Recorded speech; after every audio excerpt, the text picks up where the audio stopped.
kalimat terakhir dari informasi pengantar tadi, semoga saja Undang-Undang KPK yang baru ini bisa memberikan keadilan bagi seluruh masyarakat Indonesia. Kita dengar suara dari YLBHI, Mbak Asfinawati.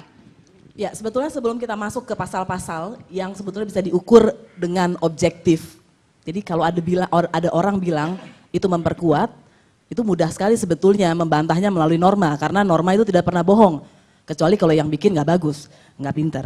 Nah tapi saya nggak mau main di situ, kita mari lihat dulu soal formilnya. Berapa lama sih undang-undang ini dibuat?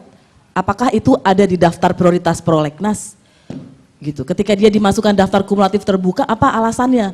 Seorang anggota DPR mengatakan karena putusan MK, tapi putusan MK itu tidak pernah ada di naskah akademik, tidak pernah ada di undang-undang pertimbangan undang-undang, gitu ya. Dan kalau kita lihat justru di dalam naskah akademiknya tidak sesuai dengan undang-undangnya, gitu. Karena di naskah akademiknya itu tidak ada elaborasi yang cukup tentang Dewan Pengawas. Tapi sebetulnya yang menarik begini, sebetulnya kalau kita mau melihat ada apa di balik sangat cepatnya ya ekspresnya pembentukan revisi Undang-Undang KPK ini, mari kita lihat siapa sih yang menyuarakan apa yang ada di undang-undang itu dan kok sesuai. Misalnya ada beberapa pra peradilan dari tersangka dan persis itu kemudian masuk di dalam revisi yang baru. Jadi pertanyaan dan itu sudah ditolak juga oleh pengadilan. Misalnya soal penyidik independen, sebagian besar ditolak oleh pengadilan, alasan bahwa penyidik independen tidak berasal dari Polri gitu. Tapi itu yang di mainstreaming di dalam undang-undang baru. Jadi sebetulnya ini sederhana dan saya sebetulnya ini sudah panjang sekali ya. Kita sebetulnya tidak usah bersilat lidah, tapi mari kita nilai dengan hati nurani kita masing-masing. Penilaian hati nurani gimana dong? Ya, pertama begini, itu penilaian hati nurani kan harus pakai fakta. Misalnya, siapa sih yang menyuarakan item ini yang mempersulit upaya paksa gitu? Terus kalau dikatakan apakah tidak ada pengawasan di KPK? Ada. Pimpinan KPK saja beberapa orang sudah pernah kena sanksi oleh pengawas internal. Okay. Abraham Samad pernah kena sanksi. Sebelumnya juga pernah kena sanksi. Itu menunjukkan apakah di lembaga DPR ada ketua DPR kena sanksi? Itu pertanyaannya. Jadi saya mau mengatakan berat sekali sebuah organisasi itu menghukum ketuanya langsung, itu berarti dia sangat independen. Gitu. Dan kalau misalnya hati nurani itu juga bisa diukur dari begini, sebetulnya pengawas dan lain-lain itu disuarakan siapa selama ini? Itu disuarakan tersangka di dalam ruang sidang pra peradilan ketika dia ingin meloloskan diri dari jeratan hukum itu. Oke, anggota Dewan silakan pimpinan. Iya, saya minta izin ini ya pada pimpinan yang lain untuk menjawab. Oke. Jadi begini, Mbak Asfinawati ini lawyer, kebetulan Pak Wayan juga lawyer, saya lawyer.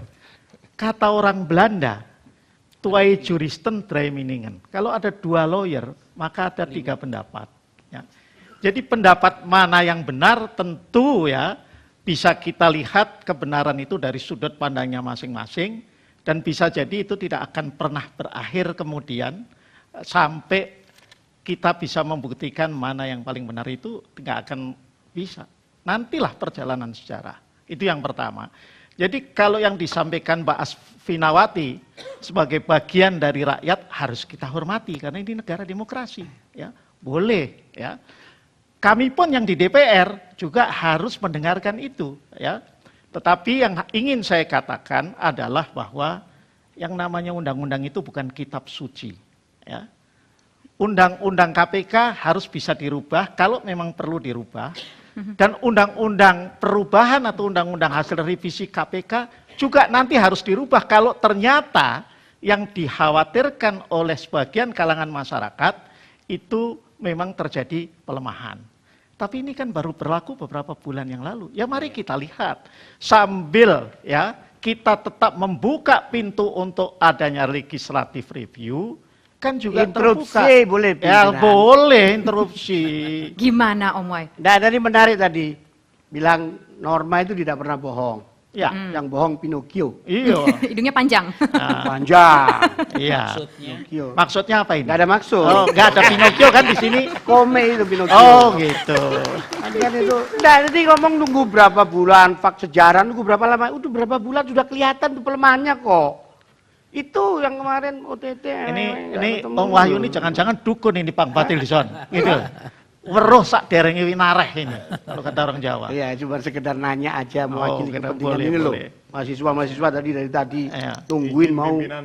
Ya. Boleh nggak nih Oh saya boleh, ikut boleh, ini? boleh ini Kang Maman ini. Ya. Iya, makasih nih pimpinan dikasih kesempatan.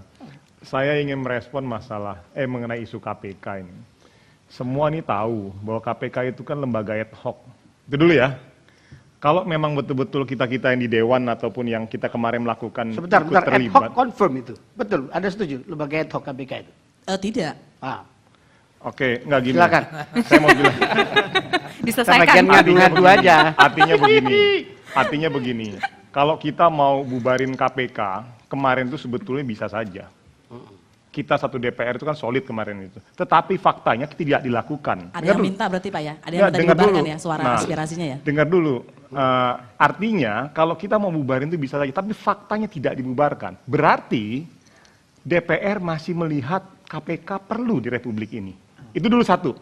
Nah, tapi bahwa di era Ya, demokrasi... nenek-nenek udah tahu kalau KPK masih perlu, Bos. Nah itu dia. Iya kan? Maka tadi saya bilang, teman-teman sekarang yang ingin saya sampaikan bahwa begini. Di era demokrasi mau suka tidak suka hak masing-masing. Di era demokrasi mau setuju atau tidak setuju hak masing-masing. Monggo. Yang penting disampaikan, alhamdulillah teman-teman hadir di dalam forum sidang yang terhormat ini kita respon. Namun yang ingin saya bilang, pimpinan KPK itu baru terpilih 1 bulan. Revisi undang-undang KPK baru seumur jagung. Saya pikir terlalu cepat dan terlalu dini kalau kita mau menilai bahwa KPK hari ini tumpul. Gini, Nah, Bang, ya. kuncinya apa? Gini, Kalau Bang. memang teman-teman menganggap bahwa KPK ini tumpul ataupun apapun itu, ya mari kita asah bersama-sama. Forum-forum seperti inilah yang kita jadikan sebagai bagian dari forum kita untuk melakukan pengawasan, melakukan monitoring semua kinerja-kinerja KPK ke depan. Ya, Betul Kang memang. Maman, Saya kita pikir- kasih Oke. kita kasih Undang-undang kesempatan. KPK ini, Kita kasih undang-undang kesempatan. KPK ini memang masih seumur jagung. Tapi sebetulnya seharusnya nggak punya umur sama sekali. Semestinya KPK tidak seperti sekarang.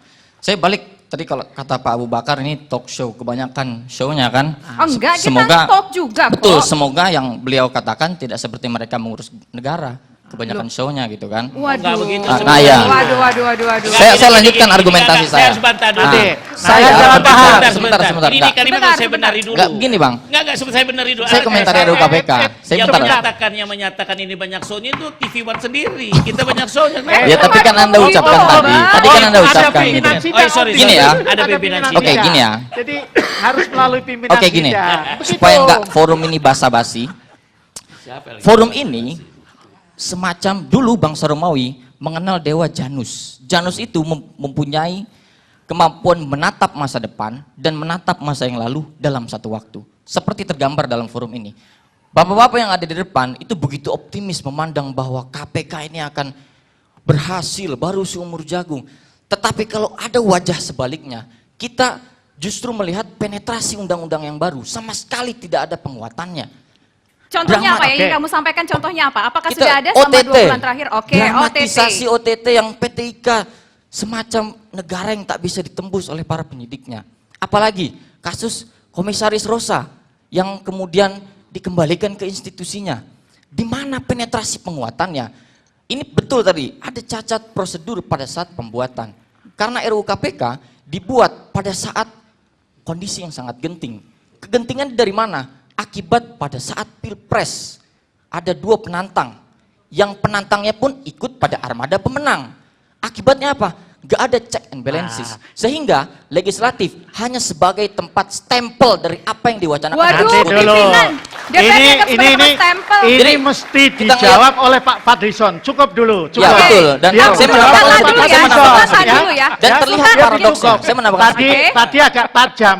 Penantang Betul. menjadi apa tadi? Nah, iya betul. Jadi Nah. dan ini pun RUU KPK Nggak juga diulang tadi. produk. Penantang jadi Sebentar, apa tadi? saya belum, saya lengkapi Oh, dulu. Dan iya. ini pun produk dari Pak Jokowi. Jadi kelihatan paradoksnya. Jadi saya berikan masukan kepada Pak Fadlizon. Ah. Buku Paradoks Indonesia ditambahkan 2 subjudul. Subjudul pertama ditambahkan ikut penantang pada armada pemenang. Ya. Subjudul terakhir buku Paradoks Indonesia ditutup dengan bab Jokowi the best actor paradoks di Oke, Indonesia. silakan. Ayo Pak Dijawab Bang Fadlison. Fadli.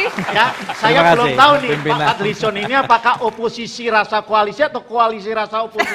Dibuktikan malam dijawab. ini. Jadi begini ya.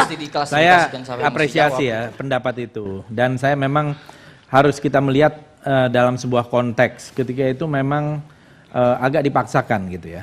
RUU itu lahir begitu cepat ya, dengan situasi transisional sebetulnya, dan memang masih banyak perdebatan yang harusnya bisa diperdalam ya ketika itu.